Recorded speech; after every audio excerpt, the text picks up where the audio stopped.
Good evening and welcome to all the participants. Today on September 9th, Friday, we have Ganesh immersion procession that's going on in Hyderabad, but that's a part. Holiday or no holiday, we believe that learning has to continue, and therefore we have requested a very distinguished guest today, Dr. Radha Pillai. Please join me in welcoming him. Welcome, sir, and good evening. Welcome, sir. Thank you, Rao, sir. Thank you, Prasad, sir. So good to see you, sir. After, during the COVID, there was no opportunity to actually meet you, but before COVID, we met in Pune, and this is after that. So thank you so much for agreeing to speak. You're extremely busy, and I know how much it takes to actually confirm a date for any of such sessions. Thank you so much, sir. And I welcome all the participants who have joined. Ladies and gentlemen, this is the 71st Wise Views Leadership Conversation scheduled with Dr. Radha Pillai, and we need to conserve a lot of time now for the speaker. What I will now do is I'll quickly make a brief introduction of the speaker and hand it over to him for his initial remarks and the presentation. Yeah, this is Wise Views Leadership Conversations. We have been hosting these conversations on Friday evenings. This is the 71st week that we are with you. Yes, this time we are with a very distinguished, very popular Dr. Radha Pillai. He is going to talk about how to manage your life and career the Chanakya way. The first half an hour is introduction and talk by Dr. Radha Pillai, and the second half an hour, roughly, is the Q&A moderated by Professor Prasad and myself. So, ladies and gentlemen, this is Dr. Radha Pillai, and he is rated as India's #1 best-selling business author with 17 best-selling books on Chanakya, starting from Corporate Chanakya, which is for the corporates and people working professionals, and also for children's series, Chatur Chanakya, where he has got readers from all age groups from across the globe. He is the founder and director of Chanakya International Institute of Leadership Studies at the University of Mumbai. This institute is created with the offering of the world's first postgraduate academic program in leadership, that is Masters in Leadership Science, MALS. The research and outcome is helping students and leaders across the globe. He also teaches in various universities and educational institutions as a visiting faculty. He has done over 1,000 lectures in prestigious institutions like National Defense College, Defense Services Staff College, IIMs, IITs, IISc, Reserve Bank of India, Bombay Stock Exchange, and National Stock Exchange, to name a few. He has been a leader and strategy advisor to over 500 organizations, including various corporations, both government and non-government organizations. These include Indian Oil Corporation, HPCL, BPCL, Tata Group of Companies, Reliance, Aditya Birla Group, Mahindra & Mahindra, Indian Army, Navy, Air Force, Police Academy, etc. That's a pretty huge spread of organizations. He has been celebrated. Many national and international awards have been conferred on him. Some of them include Avishkar Research Award by that's Governor of Maharashtra Fellowship. International Yoga Day organizer, the government of Chandigarh has conferred that award. Sardar Patel International Award for contribution to industrial development. Rotary International Award in the field of education. Lokmat Award for Best Teacher of Philosophy. Littofest Award received in the House of Lords, British Parliament, among many others. He is also rated as the top 50 management thinkers from India by thinkers50.com. This is a huge prestige and wonderful to have Dr. Radha Pillai with us this evening. He has been a part of various national and international projects of Government of India, including chief convener of the first International Yoga Day academic conference organized in USA by ICCR and Consulate General of New York. I think this was a very popular event, and he was the chief convener. He also participated and presented several papers in conferences and seminars in universities in over 20 countries. With this brief introduction, I once again welcome Dr. Radha Pillai for this leadership conversation that is scheduled now. I will also take one more minute and introduce my esteemed colleague, Professor R. Prasad. He is the professor and course mentor for the online MBA program. He heads the academic wing at ICFAI Group, and he brings with himself a rich experience of 3 decades of entrepreneurship, professional life, as well as academic life in ICFAI. He holds a PGDM from IIM Kolkata before that, a B.Tech from IIT Bombay. He published several articles, edited several books, and presented a large number of papers across various seminars, conferences in India and abroad. So welcome, Professor Prasad, and thank you. With this, what I will do is I'll stop my screen and I'll quickly request Dr. Radhakrishnan Pillai to give his opening remarks and make the presentation that we are all waiting for. So ladies and gentlemen, let's conserve our time and pay attention to how to manage your life and career, how the Chanakya Niti helps us to draw lessons and apply here. So thank you very much, sir. Over to you. Thank you, Rao sir.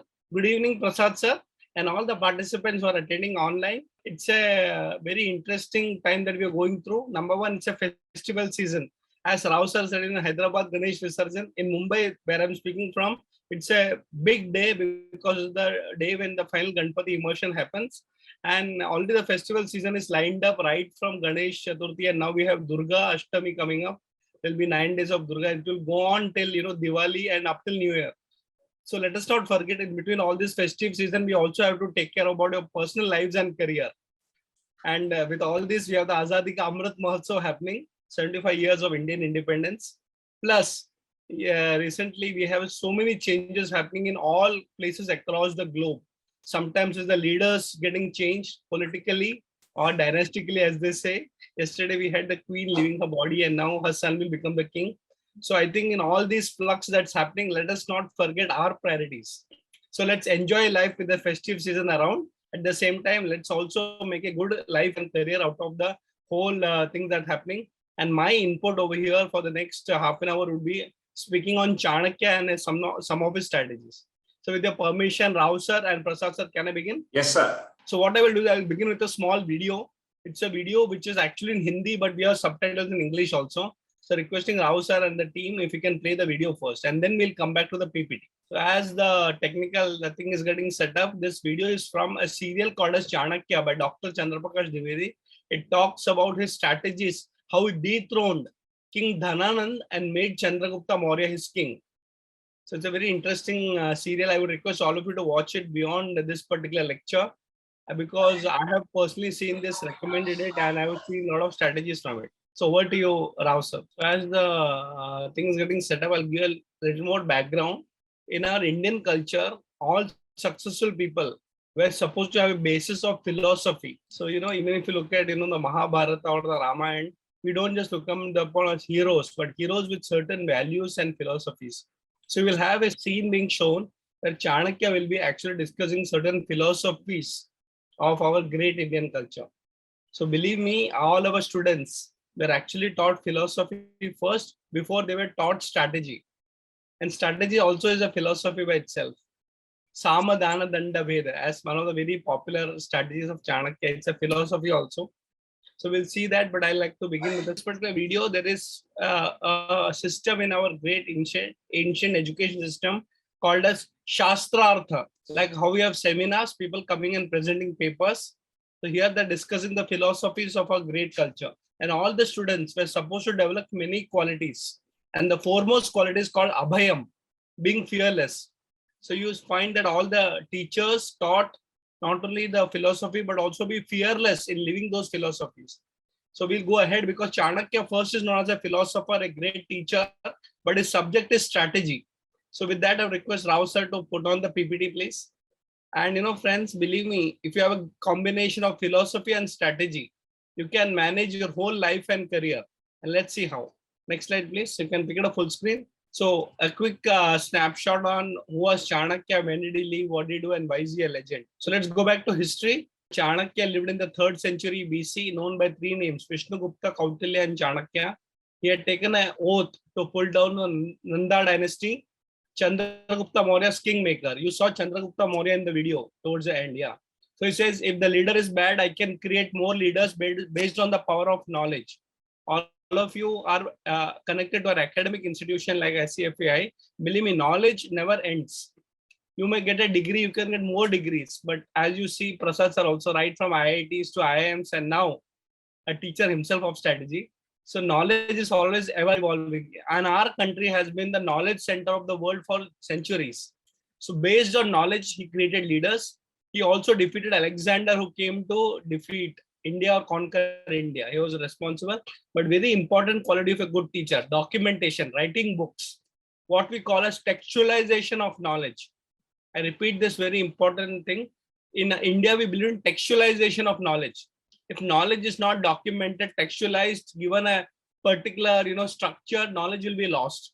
Patanjali's Yoga Sutra today has become a very prominent text where we are promoting nationally, internationally yoga. Every field, Ayurveda has got its own text. So every field of knowledge. And Chanakya also wrote Artha Shastra and Chanakya Niti. We will quickly look upon management as a topic because we find Artha Shastra, the original book written in Sanskrit. I've been fortunate to study all these 6,000 sutras in Artha Shastra, which deals with various topics. It has got 180 topics in one book. And some of the prominent topics are economics, statecraft, punishment, warfare, strategy. I call it a book of total management or leadership. Chanakya is known as a polymath, a person who can be an expert in multiple subjects, multidisciplinarian. Friends, if you go in your career, you can be a technically very sound guy initially. Later on, you develop managerial skills. Later on, you should develop leadership skills. But you should also know that there are many things that you cannot master. But you should know how to get those masters to work with you on your projects. So Chanakya, you can see, was a collaborative leader. He used to take help from other people and develop his own subject. So everything has been documented for generations to come. So after 2,400 years also, we see the knowledge is available for our generation. Since we are talking about management, the next slide talks about certain subjects connected to Artha Shastra. So like principles of management, how management education is designed. Every generation will add new topics. Today, artificial intelligence, data science has become part of management. So designing the course curriculum is also a topic that Chanakya mastered in. Accounting systems, time management, leadership skills, how to make contracts. Today, everything is a contract. Unfortunately, even marriages are becoming contracts. But between two nations, international relationships also, we have MOUs getting signed up. So how to make those contracts? It's all defined. Selection of employees. Friends, first stage of a career, you attend an interview. The second stage of a career, you take an interview. You have to build a team. So Chanakya gives us how to select your team, your employees, how to be a good consultant and how to get good consultants on board. Strategic management, handling competition, expansion of territory, etc. So there are so many wide topics. As I told you, more than 180 topics. We don't have enough time, but I'll take one model for us to experience our growth in our career. It's called Chanakya 7 Pillars of a Kingdom. So Chanakya is creating leaders and he also remembers his previous acharyas, teachers. Never forget your teachers. So he is actually saluting two great teachers, Shukracharya and Brahaspati. They were Rajaniti experts. And here is a sutra that comes in book number 6, chapter number 1, sutra number 1. Swami Amatya Janapada Durga Kosha Danda Mitra Iti Prakriteyaha. What does it mean? Next slide. So if you want to be a great leader or a great king, he says there are 7 things that you have to take care. The first one is you yourself as a leader, Swami or Swamini. But you can't lead a kingdom or an organization all alone. You require Amatyas or ministers. Then you require Praja, which is called Janapada, the country. The people live in the countryside.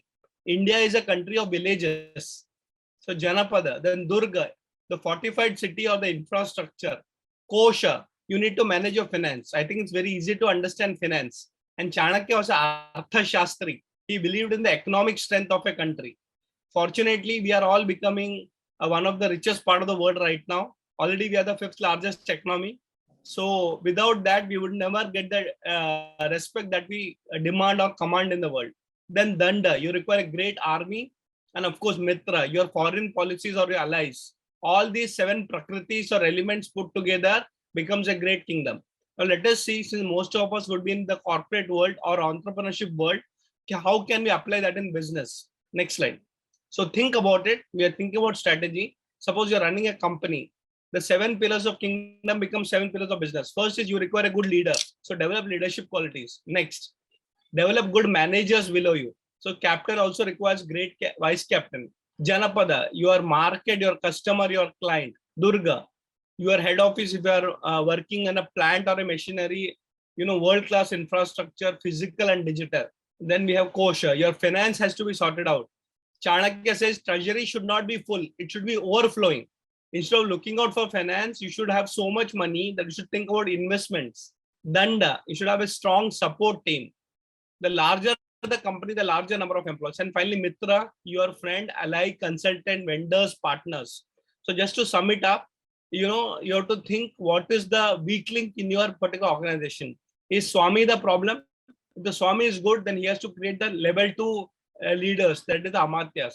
So great leaders with great managers, happy customers, good infrastructure, strong finance, support system also has to be strong, and good vendors, mitras also as important. So all of them are in place, then your organization is also in place. Today I'll just focus on one aspect of leadership, because all of you are experienced people. He or she is the captain, the Swami, and the person whose prime responsibility is to lead the organization. We can call him chairman, director, CEO. His main job or her main job is to give direction. A lot of people who have gone up their career don't understand the difference between doing and thinking. They have gone up because of their results and doing, but they will never go up. They're only doers. They have to be thinkers. So thinking is the first job of a leader. So that's why you have to focus on strategy, planning, etc. So anyway, let us look at the 7 qualities that Chanakya talks about. Actually, it talks about 36 qualities of a leader. I will take up 7. The first quality of a good leader for career growth or personal growth is intelligent and spirit. A lot of people read a lot. So they are intelligent, they are well researched, they know a lot of things theoretically, but they're not dynamic. So if you have a plan, put the plan into action. Swami Chinmayanand used to put it very nicely. Plan out your work and work out your plan. Second important thing is given to seeing elders. The Sanskrit word is Vriddha Sanyogaha. When you are implementing a plan, always have somebody senior, matured, mentor with you. So, take his or her advice. So I'm sure our professors also will be able to mentor all of you when you are actually putting out your theories into practice. Third, truthful in speech. Fourth, not breaking promises. So this is a big challenge. We are known to be people who over-promise and under-deliver. Better to under-promise and over-deliver. And, especially many IT companies have found this, the sales team is different from the delivery team. So sales team will go and sell and come there services or products, and the delivery team is worried.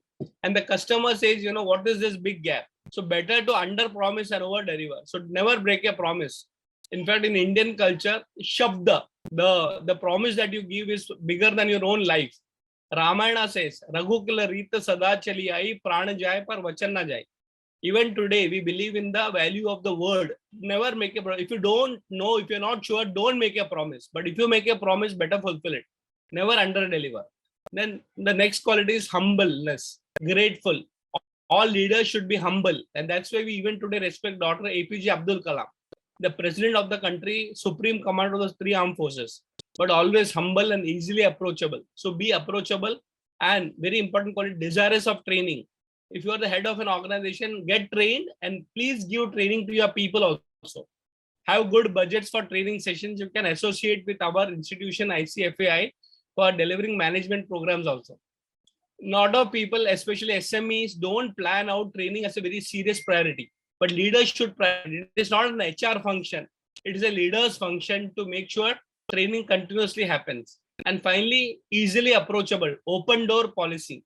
And today we have the concept of reverse mentoring. You can actually learn from the freshers. Some of the biggest breakthrough ideas come in an organization, not only by seniors, but the junior most people. I can quote J.R.D. Tata here. J.R.D. Tata, I remember, used to take, what used to call then as management trainees. And the first meeting of the management trainees, when they used to join Tata's then, he himself used to personally address, give the vision of the company as a chairman. And these young boys and girls would talk to him, and he used to take a note pen and note it down, their ideas. And he says, why are you taking down these ideas? The young boys and girls will wonder, the management training saying, no, you have out of the box ideas. Let us plan how to implement it. So don't only learn from seniors, but also from smaller. So be easily approachable. The problem with a lot of people is that as they grow higher, they don't like to be approached. Chanakya says, more the higher you are, the easily you should be approachable. And this we see in every field. If people don't come to you, you go to the people. Please go to the shop floor. Please go to customer from time to time. Kumar Mangalam Birla has got a very interesting word that he's promoting in Aditya Birla Group. It is called bostomer.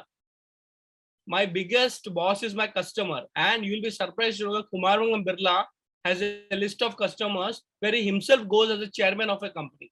He says, yes, my sales team will do their function, but I cannot delay only on the sales. In fact, friends, coming to the point, for career and life, if you want to be successful, two things. You should never outsource it 100% or give it to somebody else. One is called marketing and the second is called finance. You can have a finance team, you can have a CFO, you can have a marketing head or a sales head, but from time to time, you have to look into it yourself. So these are some of the leadership qualities. Next slide. So it's all reference in Artha Shastra. I will just take few more slides and then we'll open for question. The attitude of a leader. Praja sukhe sukham rajnyaha prajanam cha hite hitam. So in the happiness of the subjects lies the benefit of the king, and what is beneficial to the subject is his own benefit. What is dear to himself, I like it. Sorry, it's not beneficial to the king, but what is dear to the subject is beneficial to him. It's 5 o'clock. So look at what is important for the customers, your people. In fact, today, the biggest problem is not customers, but your talent, your management team. In fact, the chairman of Tata Group, Chandrasekhar ji says this very clearly. Talent is the biggest hunt for every company today. So, not only keep your customers happy, but keep your employees also happy. I'm sure most of you must have heard about this very interesting research that's happening called Great Places to Work. Great Places to Work. Please look at it, do some Google search on it. And it is said very clearly. There is a book by one Mr. Nayyar, and he says very clearly, he says, employees first, customers next. I would say employees and customers first, and leaders should be last priority. So these are our great philosophies, and the leader should be very energetic. If he's energetic, his subject will be energetic. If he's lazy, they will also become lazy, thereby eat into his wealth. If there is corruption, it is because of laziness. If there is non-performance, because the top itself is becoming non-performing. Besides, the lazy king lazily fall in the hands of the enemies. According to Chanakya, there is no competition. It's actually laziness that thrives competition. Therefore, the king himself should always be energetic. Doesn't matter if it's pandemic or whatever, normal times, energy level should always be high. We have seen in the same industry during the pandemic, one company progressed while other company shut down. Same industry. So you cannot give the ecosystem or the environment or political situation as the risk. Chanakya is very clear. The biggest risk is the leader himself. So things will come and go, but the leader's energy level is what is maintaining the company and the team. Information. As I told you, it's a complete strategy session. We can do it some other time. What is the duty of a leader? He says 3 things. The affairs of a king is of 3 kinds: directly perceived, unperceived, and inferred.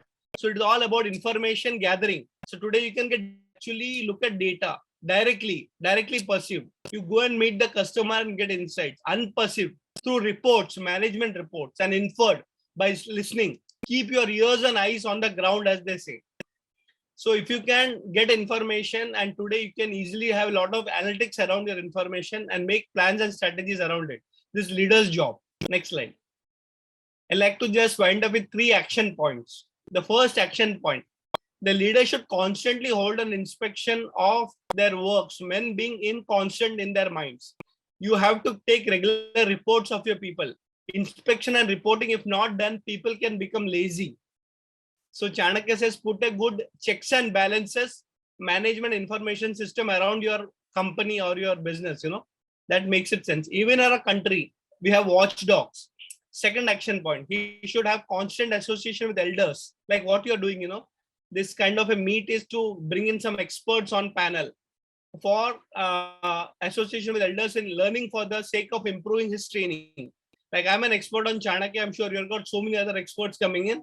Be in touch with me, be in touch with your professors, since training has its roots in that. So we're seniors also. The last point, from continuous study ensures a trained intellect. So if you want to be successful, train your intellect. And how do you train your intellect? By continuously studying. But don't just wait at only intellectual appreciation or upgrade. From intellect comes practical application. Whatever idea you get, please apply it whenever you go back. So theory has to be put into practice. And from practical application results self-possession. You become an expert. So learn from the best and make it better. Keep learning, attend courses, update your knowledge in your field, study every day for an hour. So in fact, I like to wind up with a concept called as Swadhyaya. Study, even if you're not a full-time student. I'll repeat it, study, even if you're not a full-time student, at least for an hour. And Chanakya says for a leader, he has to study minimum 3 hours every day. Only then you will be able to perform as a leader. So friends, I like to wind up by summarizing my talk. For managing life and career, the Chanakya made 3 important points. Be very clear on your philosophy and strategy. We did not spend too much time on strategy. Some other time we'll do it, but you should have one point, philosophy and strategy. Second, develop your leadership qualities, not just management qualities, but leadership qualities. And finally, third one, very important, is please manage your finance. And Chanakya says, artha eva pradhanaha. Finally, everything goes around how well you manage your finances. And today, Tata Group of companies, which I talk a lot about, and I'm on the advising board of quite a few Tata Group of companies like TCS. If you are financially successful, you can support the social causes also, not only corporate causes. So yes, friends. So with that, I like to take a hard stop over here and like to get more questions from all of you. Thank you so much, Rao sir and Prasad sir. Thank you, sir. Thank you. Thank you so much. It's so wonderful. I think you started the session beautifully with the very first lesson that we are living in tumultuous times and lots of events are taking place around us in the world, not just in social life, but also in corporate life as well as in the political scenario. Several emperors are going away and new kings are being appointed. But then the life has to continue more meaningfully by inputting knowledge, constantly learning. I think we started with that very interesting spirit of learning, which is taken as a leaf out of the current happenings around us. So thank you very much for that. And this wonderful insight into Chanakya Niti or Chanakya's Ardhashastra and all the writings of Chanakya have been summarized, distilled for us in such a simple way. Everything looks like we have heard these things. Everything looks like, yes, we studied somewhere. And are we practicing? Yes, there is a question mark. So most of the people who are around the screen today are practicing managers or working professionals. Very few are actually the freshers and the students, but largely we get working professionals to join these sessions. And they are trying to apply some of the lessons that you have very, very directly touched upon. I'm very happy that this has been so succinct, this has been so direct, and also extremely useful for the participants. I'm sure it would have taken a lot of time for you to read all these texts, the originals, and understand, because the spirit of learning from an original text is altogether very different and hugely energetic.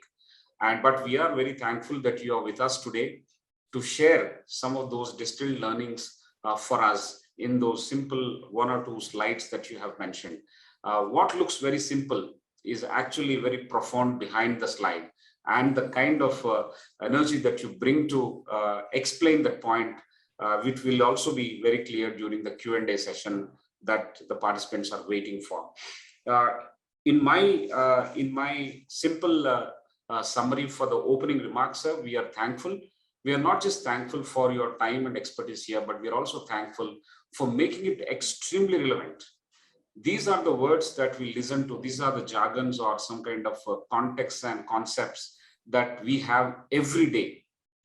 But are we making sense of it? Are we applying it? Are we using it in our work life and also in our daily life? Is a very, very interesting point that we will discuss as we move forward. Thank you once again, sir. I'll request now Professor R. Prasad to initiate the first cluster of questions, and after that I will come back for the second cluster of questions. And in the meantime, ladies and gentlemen, if you have any additional questions, please raise your hand or jot down. During the second cluster, we will try and see what questions we can directly take, and we'll make you ask the question directly with our esteemed speaker, Dr. Radha Pillai. For now, Professor R. Prasad, thank you. Please start. Yeah, thank you, Professor Rao. I think you brought the center stage to philosophy and strategy. A lot is discussed about strategy in business schools, less about philosophy. And I think you brought it to center stage, and you have made the very, very valid point that very strong leaders have a philosophy, whether it is Steve Jobs or whether it is J.R.D. Tata. They have very strong philosophies, and it is a strategy which backs the philosophy and brings things into action. Excellent. So we come to the first question. You're one of the a few people who have done a lot of work on Chanakya and at the same time brought it out into the public world and being followed by a lot of people. So what has been your journey? What made you look at Chanakya, his mission, and how did you bring it to center stage? What drives you to Chanakya? So what got me into Chanakya? So let me be very humble about it. I have an MBA in marketing. I started my entrepreneurial journey 22 years ago. And that time I had this feeling, why am I running my Indian company in an American way? Nothing wrong. We can take the best from America, right? From Steve Jobs to, maybe Bill Gates. But the reality is that we are the one who are running our companies now. So if you look at the Microsoft, the IBM, it is the Indians who are working. So I used to always wonder, nothing wrong in taking the best from the West. But my own home culture was a knowledge culture. So what is it that? So I started doing a lot of research, study, and I started looking at who is India's original management guru. Not just Peter Drucker or Stephen Covey. They have great gurus in their own space. We should respect them. But I think we should never forget our own motherhood. So this great country had this knowledge, and you can see, my reading habits. I'm sitting in my home library. I got 7,000 books. And, in that reading culture, I discovered what is called the Kautilya's Arthashastra. And I found, imagine somebody can tell you how to run a whole kingdom. And the kingdom is a very complex thing. It's not as easy, It's always good to blame the politicians or the bureaucracy. I'm not telling that they are right or wrong. That's a different debate. But to manage a country of a complex, structure like India is not easy. And Chanakya had a model. I said, let me study that. I studied that in original Sanskrit. All the 6,000 sutras. I did my MA in Sanskrit and PhD. And then I discovered that, these management or leadership ideas can be made relevant in our generation. But, it was not easy initially because everybody was thinking that I'm going back to the past and glorifying the past. I said, no, we have to come back from the past and apply it and make it relevant.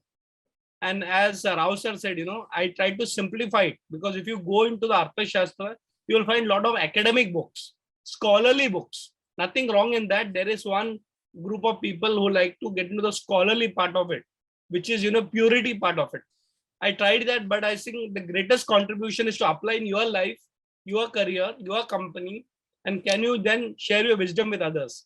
So it was almost like, rewriting Chanakya in a modern way. I've written 21 books on Chanakya, and by the grace of God, all of them have been bestsellers because I've simplified. Many of you must have heard about my first book, Corporate Chanakya. The book took me to 22 countries, and today I teach Chanakya Niti in many institutions in India and abroad. So coming back to your answer, sir, it was so inspiring. But let me also tell you, the inspiration is two-way. I can speak on Chanakya, but somebody on the other side has to listen. Somebody has to organize. And third, somebody has to apply. So real success of Chanakya is application. And I've got thousands of case study. I will not say one or two, thousands where people have benefited from Chanakya's wisdom. So that keeps me going. So yes, one is academic research, the great Indian culture and the passion behind it. But the reality is that I've seen companies making lots of money, and ethical money, not just money, but ethical money. So I would say, let's bring back Chanakya in a modern format. I'm sure all of you must have got inspired today. Please apply Chanakya. Believe me, my own personal example, it works for yourself and the people around you. Excellent. I think we must thank you for bringing it center stage. There is always a allegation against Indian business schools that most of what is being taught is not contextualized. And I think by writing a lot about it and bringing it to practice and speaking much about it, you are helping the cause of contextualizing what management is. Thank you. The second question is, the Chanakya and Chandragupta were intricately linked. A lot of the story and a lot of the inspiration and a lot of the actual implementation took place with Chandragupta sitting in the middle. And therefore, the leader, it comes out in your presentation also, the leader is of paramount importance. So the Swami is the point number one. The leader is of paramount importance. You have mentioned 7 points of leaders. When you look at the current context, or when you look at the selection of Chandragupta Maurya that was done by Chanakya, would you like to add a few points or highlight what is it that Chanakya found in Chandragupta? Very nice point. Unfortunately, in our country right now, leaders are elected, not selected. And as you know, election is always a manipulation game across the globe. It's always about numbers. But in our culture, if you go back to Chanakya, it was selection, the quality of a person. So let me go back to the question about Chandragupta Maurya. See, if you look at our great history, there have been instances where dynasty has been considered as the paramount quality of leadership. No, it is not the dynasty. If your father is a leader, you also have an opportunity to be a leader, but that doesn't guarantee you to be a leader. Like one of the greatest examples is about Raja Ram. Raja Ram was born in a family of kings, Dashrath, but that doesn't give him the qualification to become a leader. He also has to have those qualities. If your father is a doctor, you have to still go through the process of getting yourself medically trained, and then only you can be called a doctor. So coming back, Chandragupta Maurya was not from a leader's family. In fact, if you study, he was from a very poor background, humble background. So he was a Dasi Putra. His mother was a very, ordinary person who was working in houses. So Chanakya was looking out for a leader because Dhananand, you saw the video, was not a great leader. Even though he had the power, he was very selfish and self-centered. He said, no, I can't have my country suffering like this. So he was going around and he saw this young boy. You saw in the video at the end of it, he had the qualities of a leader. But remember, my dear friends, having qualities of leadership in you doesn't guarantee you will be a leader. So born leaders should be trained leaders, and trained leaders should be given positions. So my suggestion to all of you is that in your own company, look out for potential leaders with the qualities.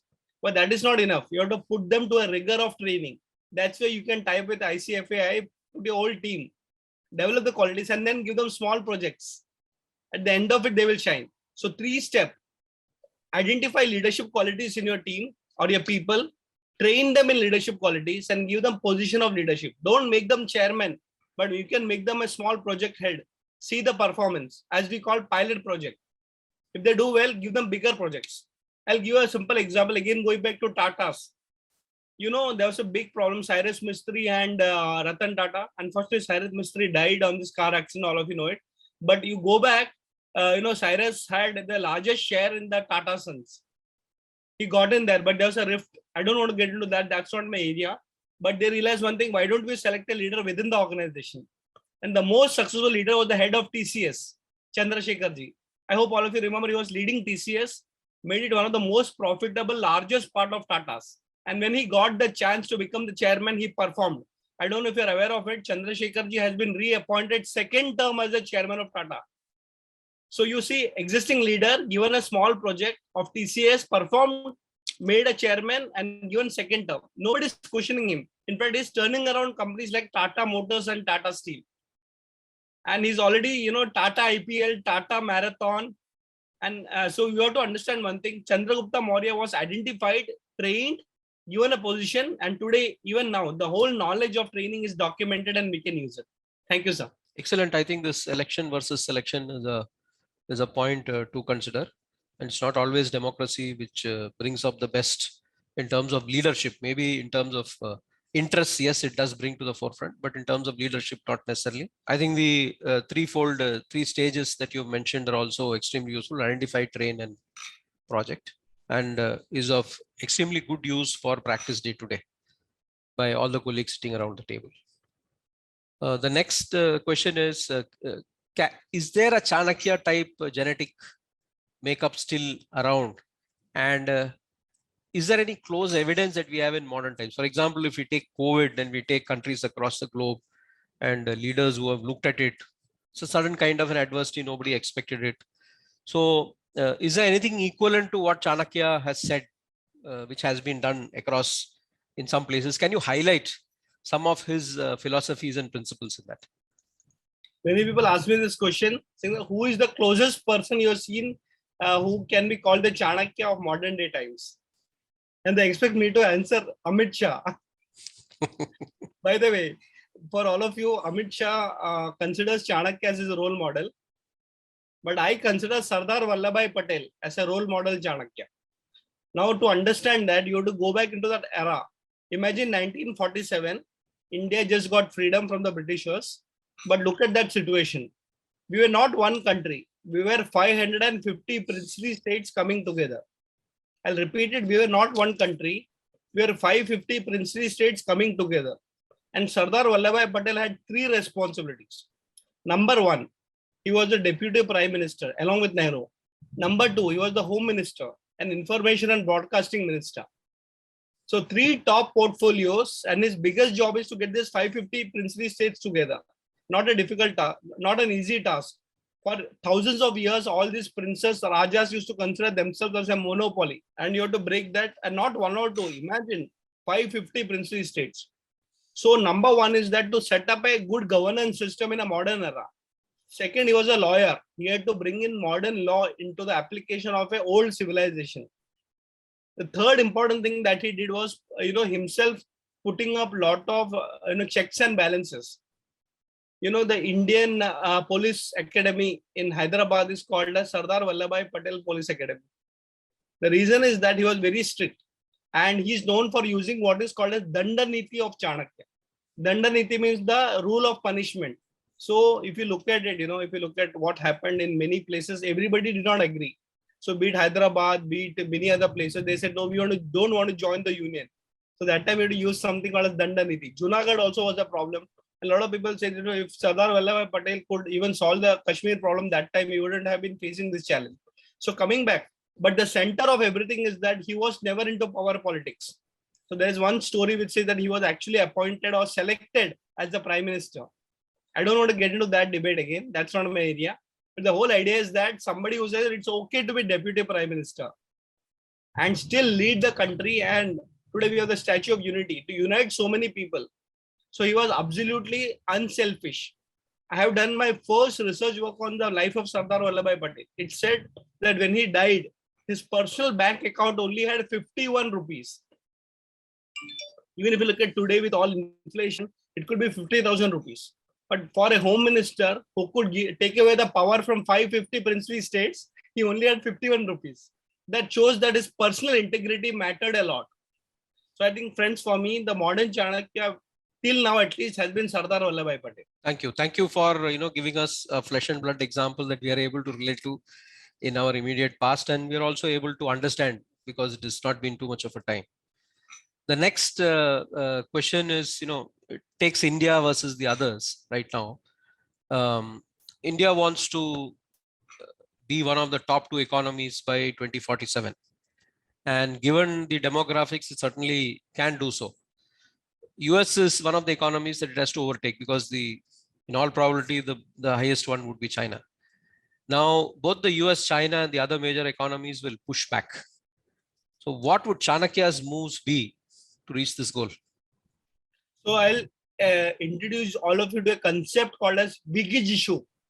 I'm sure many of you must have heard it for the first time. Bigig issue.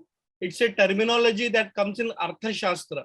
Bigig issue means the one who wants to be a world conqueror. A lot of people say we don't go and attack other countries. We don't, and we should not. Conquering doesn't mean winning. Britishers conquered us, but they could never win us. But Chanakya has a strategic way of winning people. So what Chanakya would suggest is that, there's a strategy I will tell you right now, you can apply in your companies. If you want to be world number 1, the first thing is to be among the top 10. So let's say, there are 180 countries. Okay, let's say you're playing the Olympic thing. You cannot say, I will go and win the Olympic gold medal directly. You have to qualify for Olympics. So the first thing is to become part of the top 10. The next journey is to become part of the top 3. And among the 3, one of them will become number 1. So the Olympics, you have the top 3, gold, silver, and bronze. So they're good. But Chanakya says, never compromise for number 2. You never win a silver medal. You actually lose a gold medal. So the Chanakya strategy is first become part of the top 10, then move to the top 3. And then among the 3, one of them will become number 1. Now coming back to the real situation that I think the hard work is done. Last 75 years, we've been struggling. Now we are part of the top 5. So, very recently we came to know that we are the 5th largest economy of the world, leaving behind even Britain. Britain is having major problems, Sri Lanka, Pakistan. I'm not even talking about the smaller countries. Now the thing is that Chanakya would clearly say, if you want to become a world leader, it has to be an economic model. I'll repeat it again. He's very clear. It cannot be a military model because World War I and World War II, they tried it. Russia is trying it, I think, across the world. So coming back, every country wants to be number one. So I think it's not only India, but every Indian wants to be number one. But, India has got a very interesting advantage. So, from moving from 180 countries to 10 itself is a journey. That journey we did not have to take. The previous generation did it. And I'll tell you one good thing our forefathers did. As a culture, as a family, we invested in education. America, they say first build infrastructure. They built roads. They built ports. So there's a big debate during those days. Should we spend on education or should we spend on infrastructure? America took the route of infrastructure. And for all those friends who have traveled to US will understand, even the roads are so classical. Today, we are still building infrastructure in our country. But interestingly, countries which have good infrastructure requires intellectual capital that India is providing. So if you look at the best CEOs of the world, they actually invested in education. So I think one good news for all of us is that, in our own lifetime, I'm very clear, in our own lifetime, in the next 10 years, we will see India as the number one country in the world. Only thing is that we have to just follow what we call the Chanakya rule. And that is, if you're good at something, continue doing it. So if India is good at something, so continuous education is something that we believe in, continuous strategy. And I can tell you this because I keep traveling across the globe. There are two types of Indians today.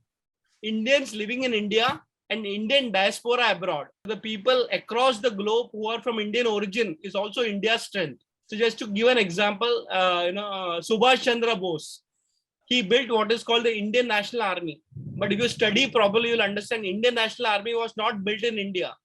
It was an outside model. He traveled to Germany, Singapore, Japan. So I think politically, we need to be very good in our international relations with other countries. But let us not forget that the Indians abroad who have been there for the last 2-3 generations, they also are our asset. So my suggestion to all of you is that please partner with Indians abroad. And they're also an asset to our country. Formally, they may not be citizens of India on passport, but they have an emotional connect. Therefore, if you look at it economically, the largest FDIs, foreign direct investments and FFIs, foreign institutional investments are coming from abroad. And the people sitting over there are supporting India in a big way. So as we say, apna time aayega nahi, apna time aa chuka hai. Our time has arrived. Make the best of it and become number one Vijigishu in this lifetime only. Excellent. I think you're not talking about top two, you're talking about the number one. And so going for the jugular is what you're talking about. And you feel that this is something that we can achieve through our intellect and which we are already demonstrating. And you're reinforcing the power of relationships and collaborations with not just countries abroad, but more specifically with Indians who are there abroad. Thank you. I think there are some other questions, but I'll stop at this stage and hand it back to Professor Rao. Wonderful, sir. I think I'm quite excited as much as the participants are. The kind of depth that you are taking at every response to a question, it is making, I'm sure it is promising to be more than 1 hour. Let it be. I think we are actually liking it. I will request you to continue to make it likable by all of us because we are making huge notes, lots of points we are taking away. I think this fun of learning and the meat of learning should continue for us for a little longer time than anticipated. Thank you, sir. I will take simple questions, and these are application-oriented questions, if you permit. It is well known that in any organization, the position for top is only one.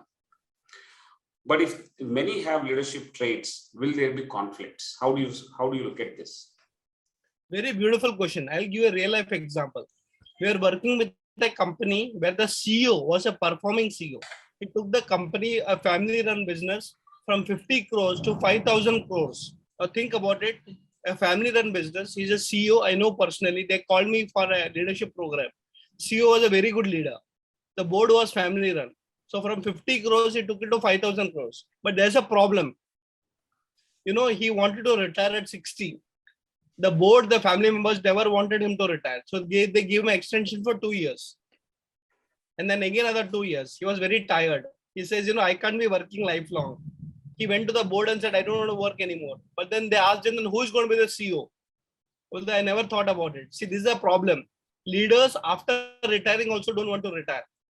but you cannot just retire half-heartedly. You have to have a succession plan. So that is the time when I make your interview. I said, do one thing in your team. How many people have leadership qualities? So I identified 3 of them and said, let's train all 3 of them. So we worked with them for whole 1 year.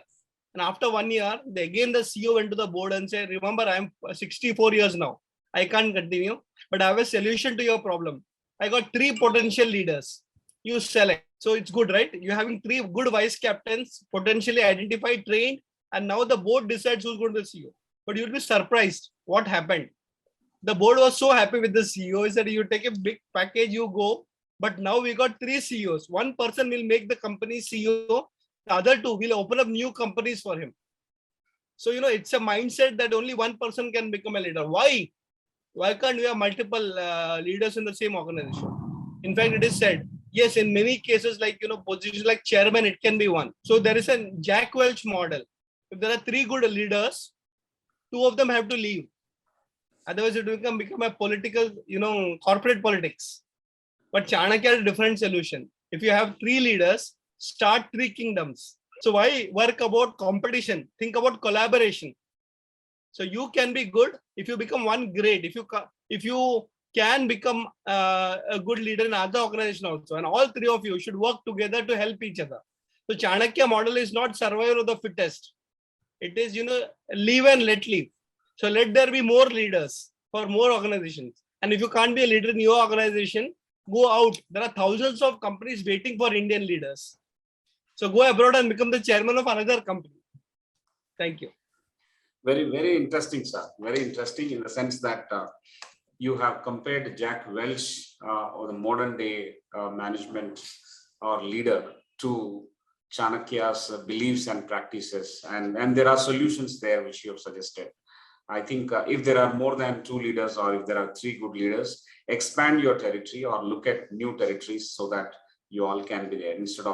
Instead of retiring 2 of them, you can create more opportunity as in the case your client has expanded and broken down the company or created new companies to cater to the 3 leaders that were actually identified. Wonderful case study that you have shared with us. Thank you very much, sir. I'll quickly go to the next question. Ladies and gentlemen, you can raise your hand in case you have any questions to ask. I can see the excitement. The excitement is palpable in the comment section that you are writing. Several questions are coming, but you raise the hand. We will not have time to actually look at the text and then make sense of it. If you raise your hand, we will open the window for you. Keep raising your hand. Thank you. The second question is, sir, this is about work-life balance. How to balance profession and family? And currently, is there any improvement in work-life balance because of work from home? So I would say, please sort out your finances first. See, please understand one thing that, work-life balance, and especially in India, if you're working, family is a big priority, the biggest priority, I would say. And in India, we work for the family. Our income is not ours. Unlike the Western culture where, it's an individualistic culture. You earn for me and I earn for myself. No. In India, you have a family culture. So for work-life balance, I would suggest 2 things. Sit down with your spouse and sort out your finances. Very important. Even if she's a working or a non-working lady. Okay. And for the ladies, I would say to please discuss your finance with your husbands. It's always a family planning. Now coming back, the second thing is self-discipline. Like today is technically a holiday. I'm working on this day, but working from home. But I should have the discipline of telling, when I will not work and when I will work. So please bring out some family time. And that's a very important part. It could be 1 day a week, or it could be 3 hours a week. And let me also warn you over here, if you're in leadership position, the gap between work and life will become smaller. You'll be working 24/7. And unfortunately, because of technology, you are always available. I find my team working more on Saturdays, Sundays. So I would suggest that, please look at, yes, drawing the line. You have to be self-disciplined and saying, I will not do beyond this particular point. I don't want you to go to the Western model saying that, only 5 days I'll work and after Monday I'll come. If there's an important event or a mail to be answered, you may have to do it sitting at home also. But you should know your priorities. The second thing is that please adapt to hybrid model at the earliest. Please adapt to hybrid model at the earliest. Today, there are a lot of courses happening in leadership space, how to manage hybrid teams. I know people who have never seen their employees for the last 1 year, but they are performing because you took the interview online, they're working on site or at home, and still they are performing. So I think one of the biggest challenges post-pandemic is work-life balance in the hybrid model. So, and all start with self-discipline. Even if the holiday is there, people mentally work. A lot of people go to office and think about the home. And I have one particular suggestion, please take care of your health. And again, going back to Tata chairman, he has got a very interesting tagline. He says, work out every day before you go to work. Work out every day before you go to work. So do some exercise, whichever you do, maybe swimming, jogging, yoga, whatever you do, walking, talking, whatever it is. So I think it's very important to keep your body healthy for work-life balance. So please adapt to the changes and you will be perfect in whatever you do. Wonderful, sir. I think I'll take only one point at this time because of out of the 4 pearls that you have shared with us, work out before you go to work is amazing, and it's important given the age group of the professionals who are participating right now. It's extremely relevant for them. Of course, we need to have discipline, we need to sort out finances, we need to adopt hybrid models, the sooner the better, so that we can achieve what is called work-life balance. Thank you very much, sir. Any advice for people who are balancing their profession and entrepreneurship simultaneously? And what is your suggestion for work-life balance, especially for women? So 2 questions. Working professionals who want to become entrepreneurs. Please understand your first commitment is for your job because that's where you get a regular paycheck from. And don't be a person who goes to the office and works for your entrepreneurial journey. You are actually playing 2 cards simultaneously.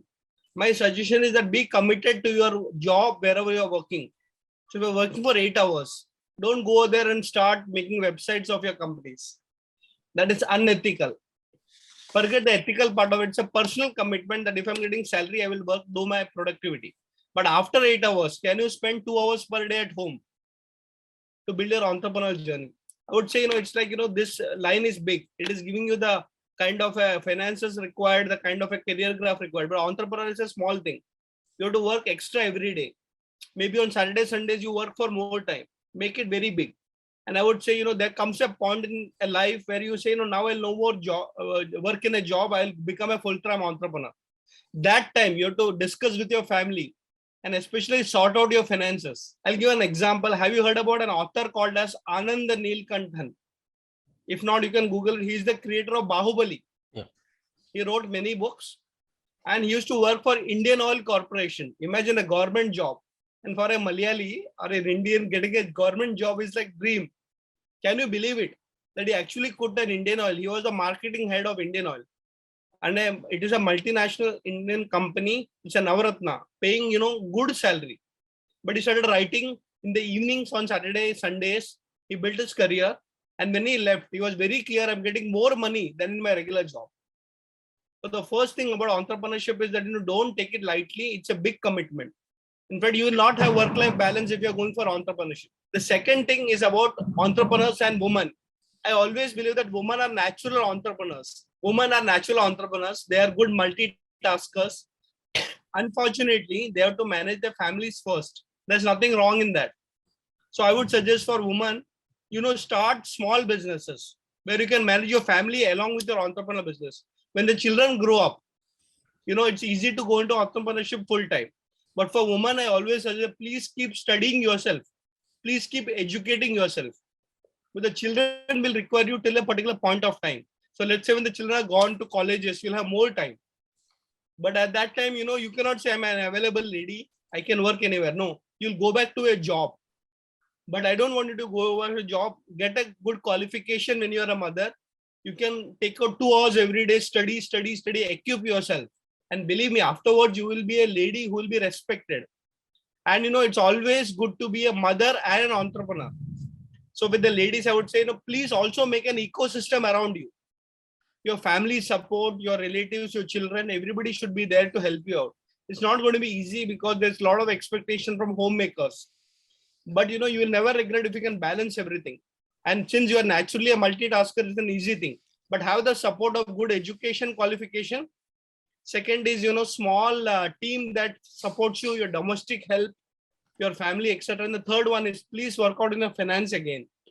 Because if you can make money, you'll have the independence to, do a lot of investments into your business again.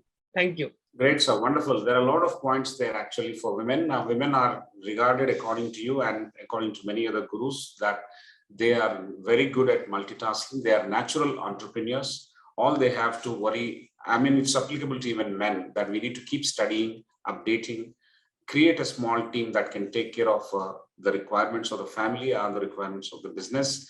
But women can actually do very well because they are natural multitaskers.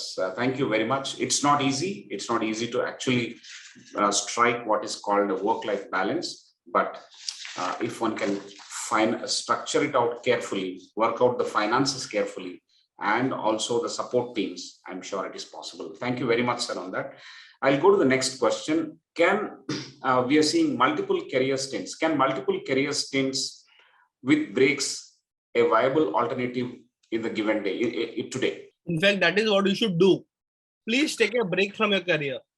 It's not very good in India because we've been a struggling economy. Every pie mattered for us. Our previous generation used to work 24/7. Now at least you are having a concept of weekend. Our concept of holiday was going to our native places.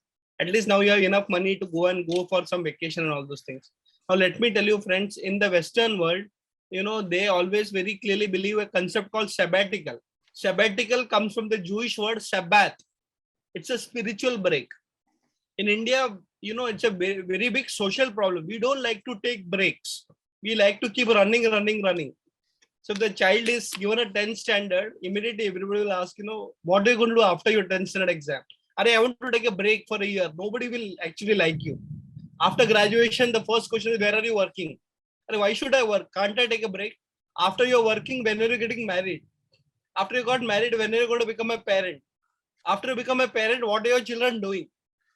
You look at this structure, it's actually a problem because nobody gives time for themselves to do some sabbatical. So multiple breaks are very good. I'll give you an example. I remember in a multinational company, a girl had applied, okay, and she had taken a motherhood break. In India, motherhood break, women go through a lot of guilt. They feel that after they come back, they'll be useless because their skills will be outdated. So this girl was from Europe. She applied for a job after a 2 years break. She was not working. So in the interview, the interviewer asked, what were you doing for 2 years? You had a break, you worked, and you took a tour. You know what? I was learning cycling and I participated in some cycling tournaments across the world. And the boss said, come, welcome. Now you got good skills about cycling. You are fit. Please come back. How many Indians would do that? We don't like people to take a break. And especially on a CV, if there is a gap, they say, somewhere there should be something wrong. No. Now coming back to the question, all the people over here may experience this. There's a research that people change at least 3 careers before they settle down in one career. It's very natural to have career, choices. Like I'll tell you, I used to work in jewelry industry. I used to work in the cricket field, sports management. I used to work in the music industry, film industry, till I found my own entrepreneurial journey and Chanakya. Now I'm very settled. So don't worry about taking breaks. Don't worry about, changing the gears. But once you find what is called the sweet spot in your life, commit to it full time. The choice is to find your choice. But once you have found your choice, don't change your choice. So take breaks, but come back to what you're good at. Thank you. Wonderful, sir. Find your sweet spot and then commit to it. Take a break if you have to. And once you make a choice, stick to it. Wonderful. Sir, learning from your own career journey, you have worked initially in the marketing. You've been a marketing professional. So one relevant question has come up from the audience. That is, what is your 1 or 2 points to handle marketing objections? How to handle marketing objections? So 2 things. There's a big difference between sales, marketing. And today we're going to the 3rd level called as branding. So let me tell you the difference between the 3. Sales is actually a salesman's job. Selling the product or services and getting money. That is sales. So we have sales department. I used to be in sales. I used to sell audio cassette CDs of a music company. Then I realized one thing, that doesn't work. You have to do a marketer. A marketing is bigger than sales. You create, a lot of marketing programs. You go and meet people. You build relationship. Many times when you build relationship, it may not convert it to sales. It may not give you revenue, but still that's where at the organization level and the individual level, you have to be a brand. For example, today Tata is a big brand. and whatever product they bring out sells very well because of their marketing ability. So let me give an example. So, Tata has got same product with multiple categories. I'll repeat it. Tata has got same product with multiple categories. So let me give an example. Tata is into mineral water. Many people don't even know that so many products. They have a premium product called as Himalaya. Himalaya is a mineral water, product of Tata.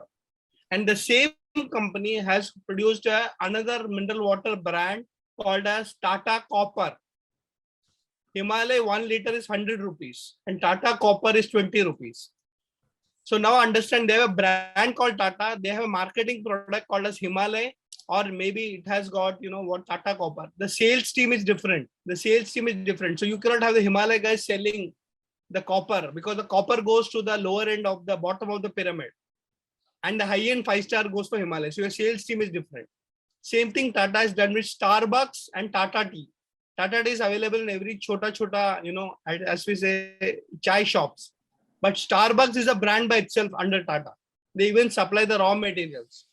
So coming back to the theory, yes, sales is important because sales brings revenue. But before you bring in sales, understand marketing. Now coming back to the question about marketing objections. Believe me, when you go out, if you don't have a marketing budget, everybody will object. So marketing is a science by itself. You should have good marketing budget. It can go into advertising, it can go into social media, etc., etc. So therefore, the second objection, a lot of people get threatened by actually bringing a personal brand. You are working for a company, why are you creating a personal brand? Sometimes, the brand, the individual is bigger than the company. So today, I think everybody should market himself or herself. I'm not telling you to go for different jobs. Can you have your own, I would say LinkedIn account, Facebook account, Twitter account? So that's marketing, self-marketing. I'm not telling you self-selling. I know people who are working in Tata's first job and still with Tata's after 30 years. But they believe that they have to be marketing themselves. So don't worry about selling. People will object to every kind of marketing. I'll tell you, I used to market myself and Chanakya a lot. Market myself not as an individual, but as a teacher of Chanakya. But that helped me in my career. And today I'm a brand by itself because of Chanakya brand. So I think understand the difference between selling, marketing, and branding. And all three are science by itself. Sales brings you revenue. Marketing gives you a larger pool of the market. But branding gives you the reputation and the respect that is deserved. So build all the three. People object karenge, they will object, doesn't matter, but keep working very hard towards building your own brand. Thank you. Wonderful, sir. Sales, marketing, and branding. Although we did not ask that question, that clarity is quite helpful. These are the benefits of talking to you. So you keep delighting us every time you respond. Sales brings revenues. Marketing will probably create an access to an additional pool of market, whereas branding gives you the much needed respect and the reputation which is required for you to have a continuous onset of revenues towards the end over a long time, over a long term. Wonderful. But marketing objections will be there. We need to keep handling, and that is wonderful. So one last question before we invite the audience to ask the question. Lavanya, you can be ready to ask this question, but let me take one before that. What are the 3 most frequent mistakes made? Generally the professionals make these mistakes which jeopardize their careers. And we want to know from you, and we can avoid those things. So the first mistake people make is they don't study after they get a job. If you're studying after getting a job, you're a rare category. Believe me, everybody doesn't believe in continuous education. So people think I got an MBA already and I got this job. Believe me, once you start working after 2 years, that MBA will also become irrelevant. Today is a generation of specialization. So keep studying. The first mistake is not studying after your career is made. The second mistake is management of the ego. See, as you keep growing up in your career, there'll be a lot of people who will be left behind. Unfortunately, that is the reality of the world. But you should never have the ego.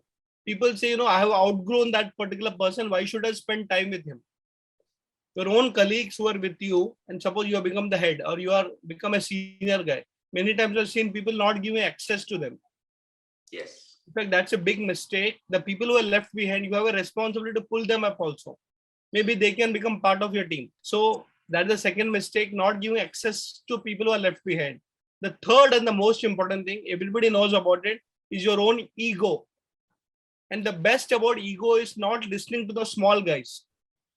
The one indication of humility, of not having ego, is keeping your ears and eyes open to the last person. Unfortunately, as you go up in your career, you only network with the bigger guys. Nothing wrong in that. You should work with the bigger guys, smarter guys, more senior guys. But don't forget that sometimes your breakthrough can come from the last person. So if you can spend at least, maybe few hours, 3 hours per week, it's a small number I'm giving you. If you can spend at least 3 hours per week connecting with the last person in your organization or going to the market, believe me, you will grow in your career because you will have insights beyond what the reports give you.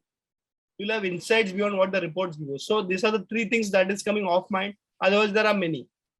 Wonderful, sir. I think this is extremely relevant, and we will actually take a small pause here. These 3 important points, most of us are in careers and most of us are making these mistakes. I want to be very, very honest about it. I would like to request Professor Prasad also to come in. We have put together an extremely contemporary program of MBA that is now being delivered online. Therefore, we are calling it online MBA. MBA is not new to this country. MBA is not new to ICFAI.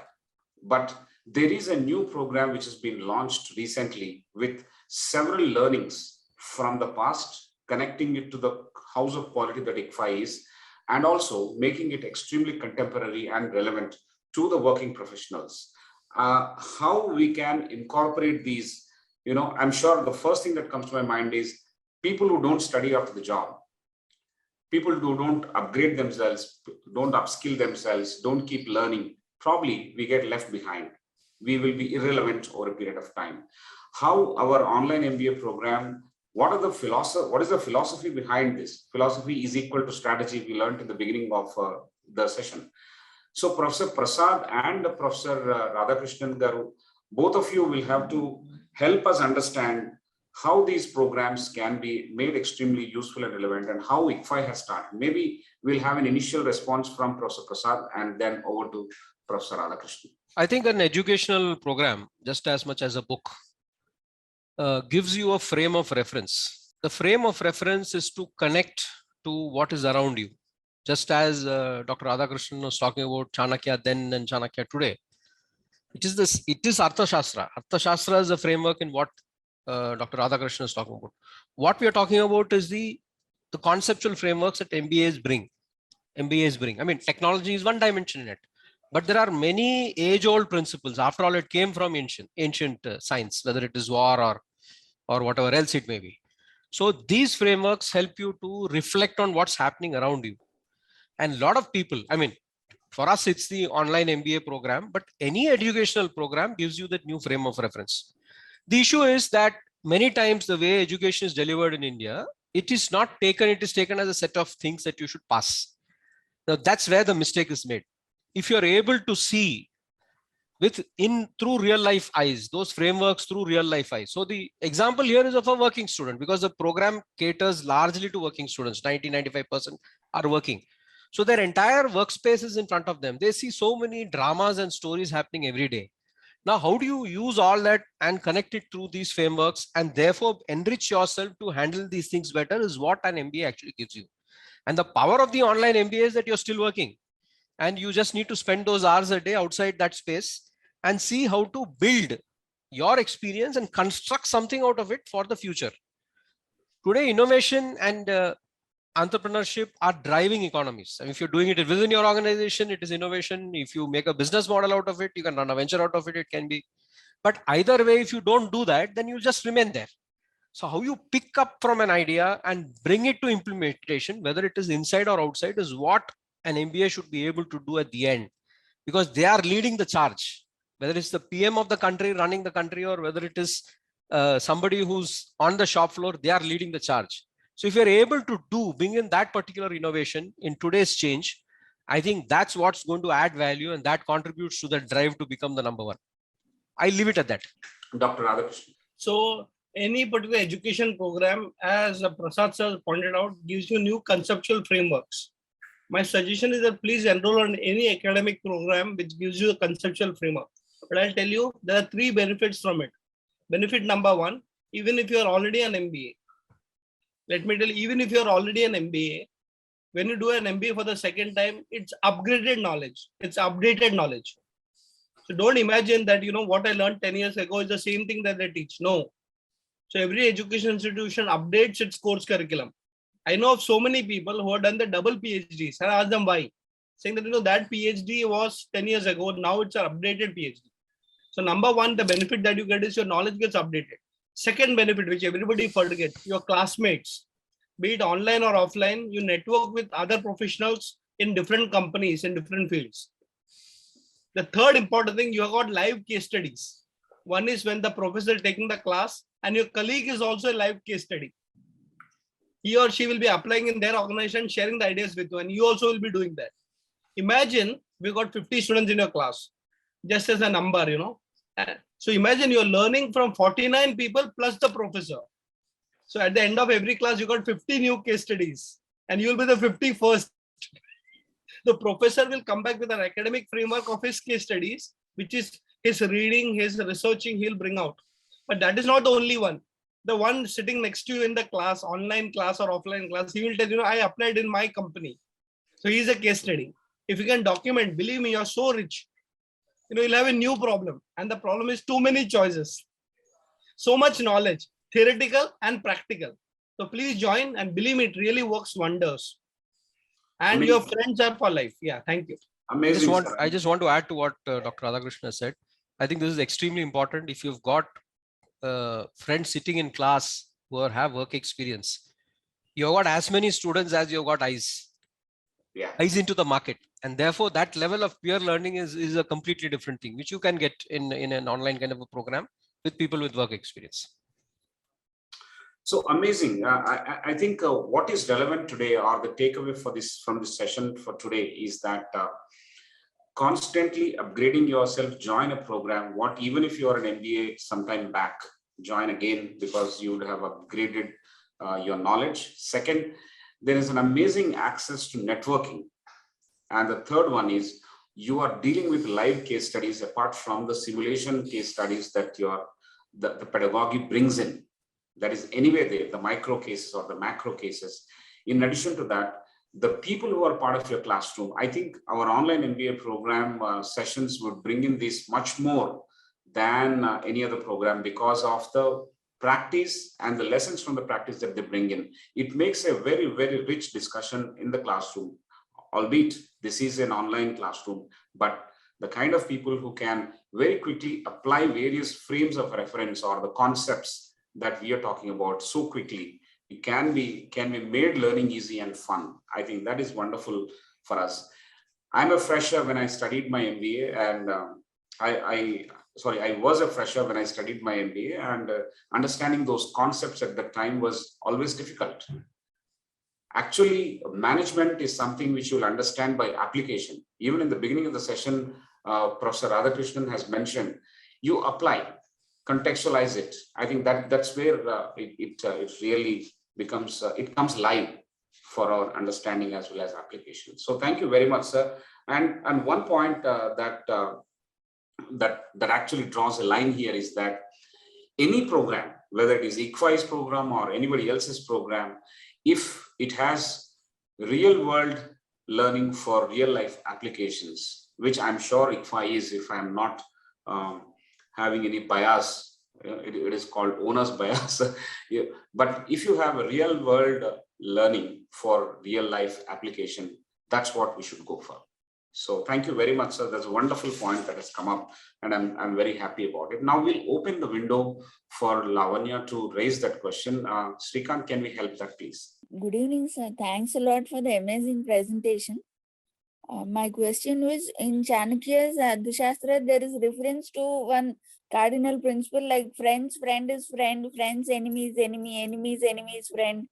So how does that dovetail with handling known unknowns in the current scenario? For example, if a person in marketing or strategy the competition might be known, but the form in which they might adopt predatory tactics is unknown. So how do you connect both of them, sir?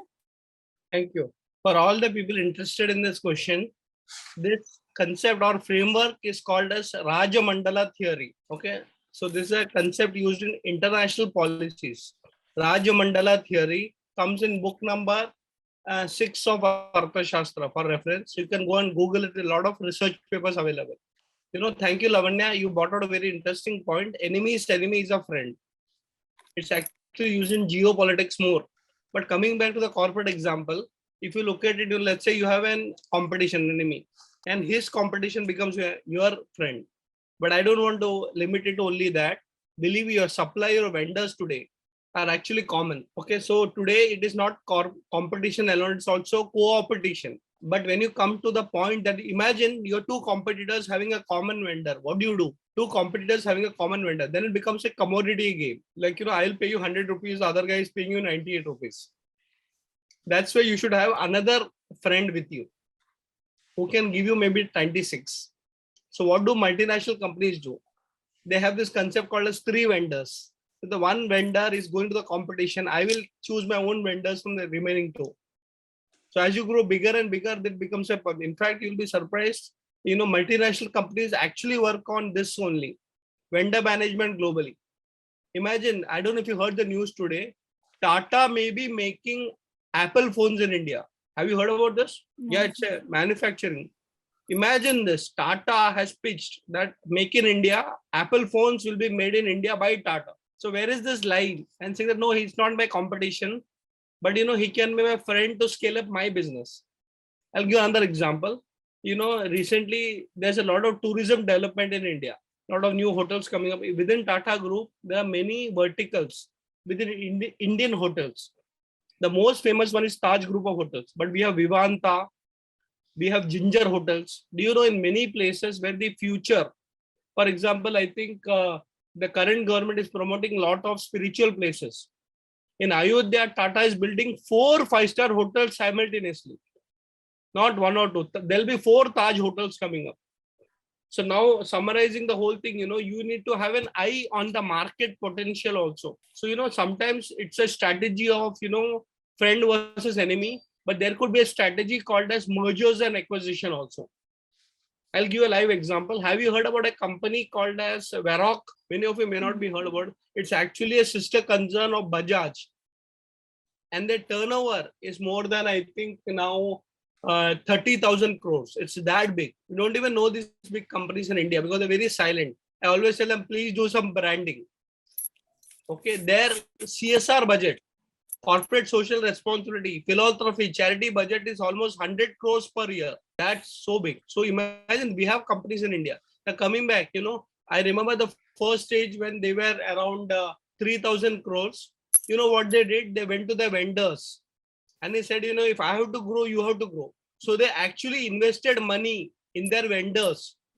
And the vendors actually got a good boost, and some of the companies that took over also. So what we are discussing is, at a very high level corporate takeovers. And today, as we say, geopolitics and corporates are getting involved. So coming back, it's a very strong framework to become a Vijig issue. So we only know about the 2 big players, maybe Samsung and Apple, or maybe Pepsi and Coke. But India is already positioned, and we require this model of Rajamandala theory. But I just want to warn over here, this is not a model for anybody and everybody. It's a leadership model. Only mature companies can understand it.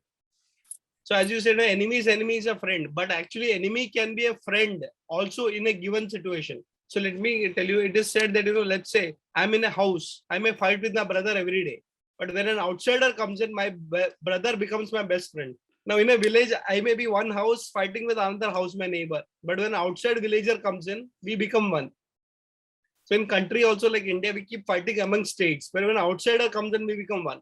And then you go to the next level, Asia. So all the Asian countries will come together against Europe. So I think it's a very matured model. Thank you for pointing it out. For those people who are aiming at leadership at the global level, who want to become CEO of multinational companies, Rajamandala theory is a must for all of you. Chanakya will help you there. Thank you. So what I will do is that there are one or two questions in the question and answer box. I'll just take one out of that. Does wisdom and knowledge make you too serious and boring? I mean, this is a very offbeat kind of question. Yeah. Do you think I was boring? Not at all. Actually, there's a saying in the space of knowledge, be sincere, not serious. Be sincere. Not serious. So there's a concept that actually knowledgeable people are very, stern. They don't smile. They don't interact. They're not approachable. In fact, I remember Einstein saying this. I read it somewhere. If you can't simplify it enough, you have not understood it completely. So the most knowledgeable people are actually the ones who will tell it in a simple way, not complicated. Otherwise, we keep using jargons, trying to impress people. But actually, jargons takes away people from you. They don't come second time. So I think it's very important. Knowledge and wisdom is to be made humble, simple, and if possible, even humorous. If you can put humor into your wisdom and knowledge, believe me, people love it. So be a smiling professor. Yeah. Thank you, sir. Thank you very much. I'll just take it back to Professor Prasad in case he has any point to make, and then I'll come back to wrap it up. We are now at 98 minutes of this session, sir. I think this one is for students who are looking at, or anyone working who's looking at growth. There's a lot of confusion in the beginning, much so because of the kind of options which are available and the kind of influences which play upon people before they settle down. And for those who put their foot into the first one, we refer to 3 careers before settling down. There is turbulence in that. So what is the guidance that you can offer to people belonging to that category where they have not yet found their sweet spot? Very nice point. So how to find the sweet spot? I will give you an Indian example. Do you know, a lot of people struggle. They think they're successful. They're having good positions, salaries, world travel, and the outside world perceives them as a very successful corporate person. But if you ask them one-to-one, they're very frustrated. Family life is disturbed. They're having high level stress. And then we ask them to a deeper level, what happened? They say, I'm not enjoying my work. So then you go into more details and find out. So what is happening is that there are 2 reasons why you choose a career. One is a very common, one is for your career growth and finances. And second is a very interesting point is to find happiness. There are a lot of theories around it, but I'll tell you the Indian model. If you can find what you're good at, the earlier it is better. And we have an interesting, structure in India. Unfortunately, we don't consider it very seriously. It's called astrology. In India, we have a system when the child is born, the typical good astrologer. I'll use the word good because unfortunately, we go to astrologers only for knowing our future or when there is a complex problem. Actually, astrology is not only about futurology. Astrology will actually tell you what nature is. So the Sanskrit word is find your swadharma. So, in India, typically when a child is born, the first thing the family does is to tell the astrologer the time and everything, and they calculate a chart. But unfortunately, we don't look at it very scientifically. Believe me, my family astrologer told me after 28 years, after working for 3 different companies, that my strength, my natural ability is 3 things: speaking, researching, and writing. Imagine, he can only give a direction. But the moment I found my direction, I said, okay. So I speak on Chanakya, I research on Chanakya, I write on Chanakya. And I'm number 1 in that field. So remember one thing, whatever be your method, you don't have to change fields. You can find what you're good. So it's like, take your Google map first before you take the journey. So I think it's very important to make a good career financially, but it's very important to also make sure that you are happy in your career. Successful career people may not be happy in their career. So another thing I would like to bring in, since you asked this question, there's a difference between growth and maturity. See, growth can be easily understood because you have designations, your hierarchy. So let's say you're a salesperson, then you become a, senior salesperson, sales manager, vice president, president. So that's, growth. But maturity is something which is very different from growth. Like, for example, every president of a company may not be matured. Therefore, I always say, growth can be done with a lot of methods, but maturity comes with a lot of different levels. Like for example, you become the captain of a cricket team, but not every captain of a cricket team has the maturity to lead a cricket team.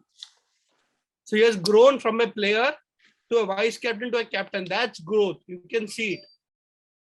But the maturity requires insight and foresight. So please develop your maturity along with your growth in your career. Believe me, that's more sustainable. Thank you, sir. Thank you. Excellent. I think the first thing is about Swadharma. And I think that goes well with self-awareness. That one of our speakers, I think that was the IIM Kozhikode director, Yes. who mentioned that this is extremely important, that more than anything else in employability, self-awareness is important. I think you're pointing out in a way, you're pointing out at the same thing, that you need to understand yourself, and you need not change that much, but if you develop on what you understand, maybe that's where it is. And the other thing is, I think the maturity part, which is it's a completely new point when brought in. I mean, the comparison between growth and maturity, and that, though it appears to be flat, it is not flat. There are unseen things which come into the human being there. And I think that's a wonderful point. Thank you very much. Wonderful. So thank you very much, sir. I think this session has been particularly the most highly involved kind of session. There's a large number of, is in fact a deluge of comments and compliments coming your way, because they're actually listening to each and every word and they're enjoying it. That is the mark of the involvement. So thank you very much for that. On behalf of all the participants and on behalf of ICFAI group, we would like to thank you for this wonderful session. How wonderful this session has been, I will just highlight a few points just as a benefit to myself and also some of our participants. There are hundreds of takeaways, but I'll just highlight a few, if you permit me. This is one session where you have been a front runner in terms of bringing ancient knowledge and wisdom and presenting it in a simple and modern format. I think that's what has been the banner of this entire conversation and the session. Number two, you have simplified, demystified the Arthashastra and made it extremely relevant in your own style. Those slides and 7 tips or 3 important steps, every time you mentioned those things, it was very nice and easy and pithy for us to grasp. So you made it very simple and you made it relevant. You made it relevant in such a form that India is actually a powerhouse of knowledge and our culture has been a knowledge culture. But how do we harness this culture and how do we harness this knowledge? Only by textualizing and contextualizing. I think that's a very, very important takeaway that we have had from the conversation. We need to document it as well as make it contextual so that it is useful for all of us.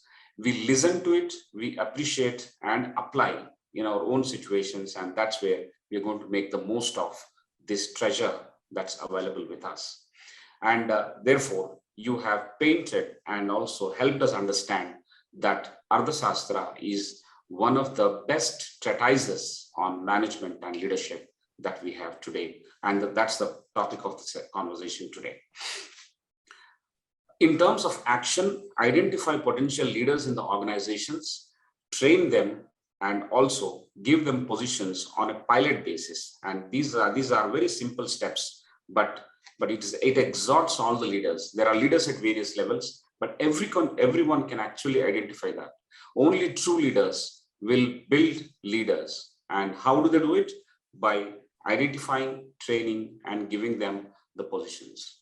And the parallel and adjacent point that you mentioned in this context is that training, or the need for training and assigning budgets for training, is not just a HR function, but it is a leadership function. I think that's where it connects the adjacencies in terms of what kind of focus a leader will have, what kind of leadership pipeline one will build, and what kind of training values that one will inculcate by assigning money, by identifying people, and actually bringing in the right kind of people for the training purpose. So wonderful, sir.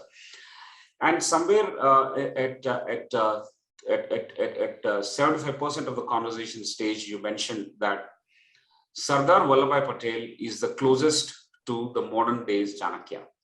I think you have given lots of parallels and reasons, the challenges one has handled and how those challenges actually have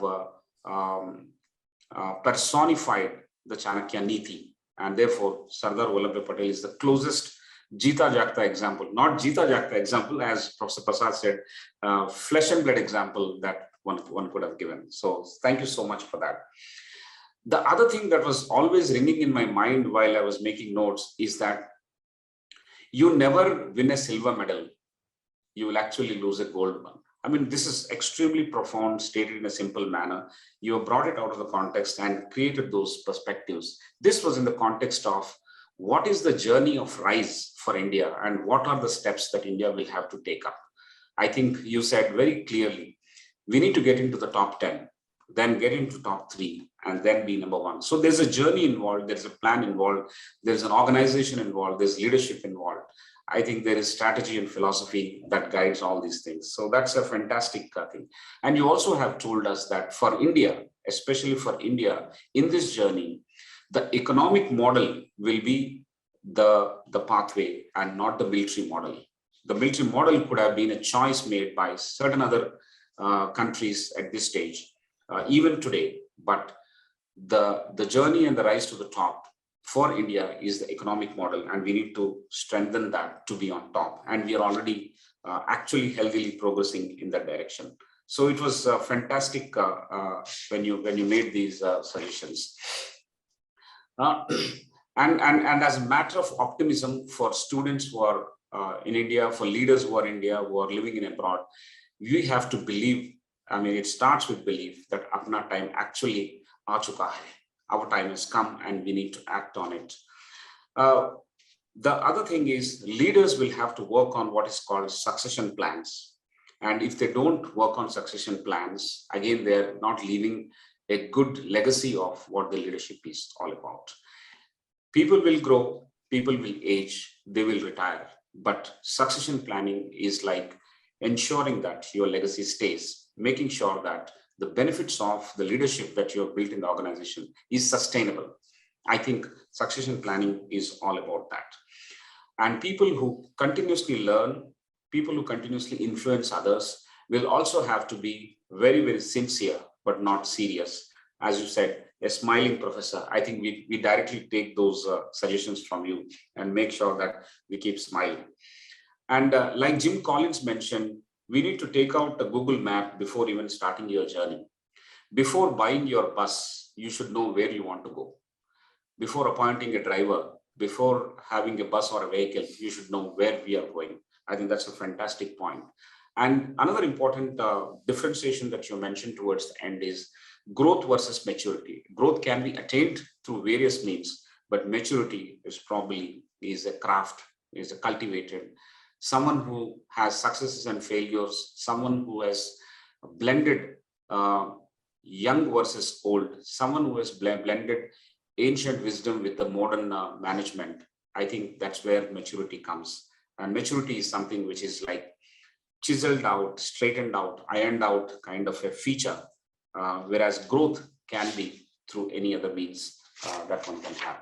And one thing that stood out, sir, is the Rajmandala theory, which triggered by a question from Lavanya also. How it is applicable, of course, in a mature, evolved kind of organizations or geopolitical context. But the takeaway for us, it is not the competition, but it's the co-opetition. I think that's what we take home today with that. But throughout the conversation, what you have mentioned is that we need to build our personal brand. We need to build a personal brand. For all the people who are around the screen today, they are here to take away a few lessons. This is called Wise Views Leadership Conversations. So the wise views that you are sharing for building our leadership pipeline or leadership for ourselves is to build a personal brand and go after those characteristic features of those leaders, the functions and the duties and the steps and the key takeaways that you have mentioned. They are directly useful. And if one keeps their eyes and ears open, this is possible. And it has to be done very sincerely, and it can be beautifully achieved. This is one of the most valuable and useful sessions in the recent times. And I'm extremely happy that you have made it, sir. You have created time for us. And therefore, at the end of the day, we have a lot of value on our plate to act upon and also reflect. So thank you very much for your patience and time, sir. It is 111 minutes, I think. So we will put an end to it, sir. One comment from you, and then we'll close, sir. So my final comment is I'm very active on social media. So, this session will end, but the knowledge doesn't end. Right. Knowledge is ever expanding. So if you want more about Chanakya, the books are there, social media videos are there. But I would still suggest all of you, please make sure all of you write books before you retire or after you retire. Because your wisdom has to be passed on to the next generation. So if you have knowledge and experience, it's a gift to mankind. So please write a book in your lifetime before you die. Chanakya died 2,400 years ago physically. He's now no more accessible to us as a person, but his knowledge is accessible to us after 2,400 years. Each of us need not be a Chanakya, but we are good in our own space. So make sure you write a book for prosperity. The future generations will always thank you for documenting your ideas. Thank you. Wonderful, sir. I think we'll take that suggestion straight from you. We will summarize these conversations. We'll put it in a written format as well as a video format. We'll share it with you for your nod, and then we will publish it, sir.